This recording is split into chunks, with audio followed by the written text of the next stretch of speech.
موسیٰ علیہ السلام نے کہا یا اللہ جب تو نے زمین آسمان سے کہا تھا میری مانو ایتیا طوعن او کرہن، انہوں نے کہا ہم نے مان لیا، اگر یہ نہ مانتے تو پھر کیا کرتا؟ تو اللہ نے کہا ایک جانور چھوڑتا، ساتوں زمین آسمان نگل جاتا۔ زمین آسمان کیا چیز ہے؟ موسیٰ علیہ السلام حیران ہو کر کہنے لگے وہ جانور کدھر ہے؟ کہ میری چراگاہ میں ہے۔ کہ وہ چراگاہ کدھر ہے؟ کہ وہ میرے علم میں ہے۔ تو اللہ یہ ذہن دیتا ہے کہ اس کائنات کا ایک خالق ہے جس کا نام اللہ ہے، اور وہ کیا ہے؟ سب سے خوبصورت اللہ کا تعارف قرآن میں مختصر الفاظ میں۔ ایک تو میں بتا رہا ان ربکم اللہ، تمہارا رب اللہ کون؟ الذی خلق السماوات والارض فی 6 ایام، اب خالق ہونا بتا رہا ہے جس نے 6 دن میں زمین آسمان بنائے، ثم استوى علی العرش، عرش پہ استوا کیا، یغشی اللیل النہار، دن رات کا نظام بنایا، یطلبہ حثیفا، دن آگے رات پیچھے، الشمس والقمر والنجوم مسخرات بامرہ، سورج بھی تابع، چاند بھی تابع، ستارے بھی تابع، الا لہ الخلق، سنو سنو وہی خالق ہے، والامر وہی حاکم ہے، فتبارک اللہ رب العالمین، برکت والا رب العالمین۔ قرآن ذہن بناتا ہے کہ اللہ اس کائنات کا مالک اور خالق اور اکیلا۔ ایک دفعہ قریش مذاقاً کہنے لگے کوئی اپنے رب کا عطا پتہ تو بتا، کیسا ہے؟ کیسا ہے؟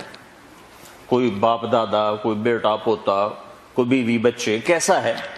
تو اس وقت اللہ تعالیٰ نے یہ سورت اتاری، جبریل آئے، 70,000 فرشتے اس کے ساتھ آئے، قل هو اللہ احد اللہ الصمد لم یلد ولم یولد ولم یکن له کفوا احد۔ ایک ہوتا ہے واحد، ایک ہوتا ہے احد۔ واحد ہمارے لیے تو کوئی خاص فرق نظر نہیں آتا، اکیلا احد اکیلا، واحد اکیلا، احد اکیلا۔ واحد اسے کہتے ہیں شریک کوئی نہ ہو۔ میں کہہ سکتا ہوں اس ویسٹ کوٹ کا میں واحد مالک ہوں، اس میں اور میرا کوئی شریک نہیں ہے، لیکن میں یہ نہیں کہہ سکتا اس ویسٹ کوٹ کا میں احد مالک ہوں۔ احد کسے کہتے ہیں؟ سوچنا چاہو تو سوچ نہ سکو، اسے کہتے ہیں احد۔ دیکھنا چاہو تو دیکھ نہ پاؤ، اسے کہتے ہیں احد۔ تصور میں لانا چاہو تو لا نہ سکو، اسے کہتے ہیں احد۔ اس کے بارے میں اپنے خیالات کی سواریاں تھکا دو بھگا بھگا کے، وہ تمہارے خیالات کی پکڑ میں نہ آ سکے، اسے کہتے ہیں احد۔ جس کو سمجھنا چاہو تو تمہاری سمجھ سے بالا تر ہو، اسے کہتے ہیں احد۔ جس جیسا ہو ہی کوئی نہ، اسے کہتے ہیں احد۔ جس کا مثل ڈھونڈنا چاہو تو پا نہ سکو، اسے کہتے ہیں احد۔ جس جیسا دیکھنا چاہو تو دیکھ نہ سکو، اسے کہتے ہیں احد۔ جس جیسا سوچنا چاہو تو سوچ نہ سکو، اسے کہتے ہیں احد۔ جس جیسے کا تصور کرنا چاہو تو تصور نہ کر سکو، اسے کہتے ہیں احد۔ جو الفاظ کے جامع میں سما نہ سکے، جو خیالات کی دنیا میں آ نہ سکے، جو زمان و مکان میں سما نہ سکے، جو کون و مکان میں آ نہ سکے، جو اتنا دور ہو کہ نظر سے بھی آگے اور خیال سے بھی آگے، اور اتنا دور ہونے کے بعد اتنا قریب ہو کہ شاہرگ سے بھی زیادہ قریب ہو جائے، وہ احد ہوتا ہے۔ احد، قل هو اللہ احد۔ برمنگم والوں کو بتاؤ کہ زمین آسمان کا ایک مالک ہے، وہ اللہ ہے۔ کیا اس کے ساتھ کوئی اور ہے؟ نہیں، احد احد۔ اس لیے جب بلال کو کوڑے پڑتے تھے تو کہتے تھے احد احد، اور مارو، احد احد۔ اس زبان سے احد نکلے گا۔ کیسا ہے؟ اللہ الصمد، کسی کا محتاج نہیں، سب اس کے محتاج ہیں۔ کیسا ہے؟ لم یلد ولم یولد، نہ ماں باپ نہ بیوی بچے۔ کیسا ہے؟ ولم یکن لہ کفوا احد، کوئی اس جیسا ہو تو سوچ سکو، کوئی اس جیسا ہو تو سوچ سکو۔ کوئی تصور میں تو تب آئے جب اس کی کوئی مثل موجود ہو، کوئی شبہ موجود ہو، کوئی مثال موجود ہو۔ مثال سے، مثل سے، شبہ سے، شبیہ سے پاک ذات ہے، پاک ذات ہے۔ کیا عجب بات نہیں؟ کہ موجود ہے. آپ سب موجود ہو کہ نہیں ہو؟ آپ سب ایک جسم ہو، ایک ذات ہو، ایک وجود ہو. آپ سب نے جگہ گھیری ہوئی ہے، 2 فٹ 2.5 فٹ 3 فٹ. میں ممبر پہ بیٹھا، میں نے جگہ گھیری ہوئی ہے. میرا اللہ ایک ذات ہے لیکن جگہ سے پاک ہے.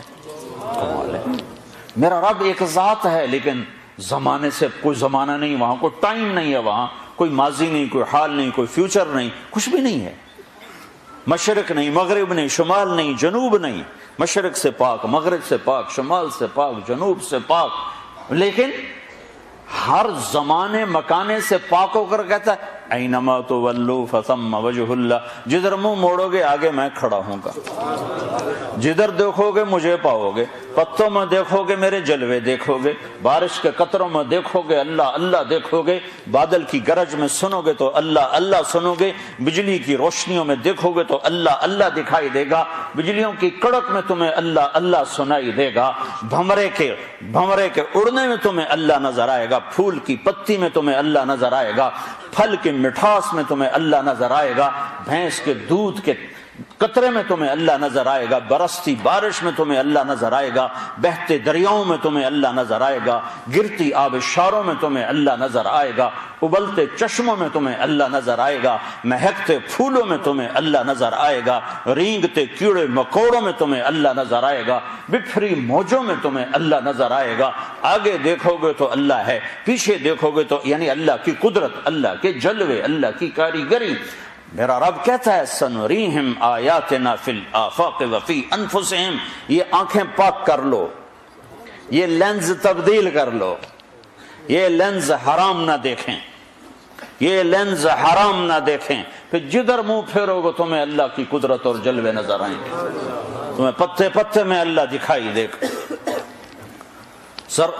صرف آسمان اللہ کی قدرت کا شاہکار نہیں ہے، میرے رب کی قسم ایک چیونٹی بھی میرے رب کی قدرت کا شاہکار ہے کہ کیسا بنانے والا ہے. 1 سینٹی میٹر دیکھنے والی کو قطار بنانا سکھا دیا، کھڑا ہونا سکھا دیا، چلنا سکھا دیا. تمہیں تو یہ جرمانے کا ڈر نہ ہو تو تم کہاں کھڑے ہو؟ تمہیں تو جرمانہ روکتا ہے. لائنوں میں کیوں لگتے ہو کہ جرمانہ پڑے گا؟ چیونٹی کو کون سا جرمانہ لگتا ہے؟ اسے کس نے سکھایا قطار بنا کے چلنا؟ وہ تو 1 سینٹی میٹر کے آگے دیکھ نہیں سکتے. بلا وہو الخلاق العلیم.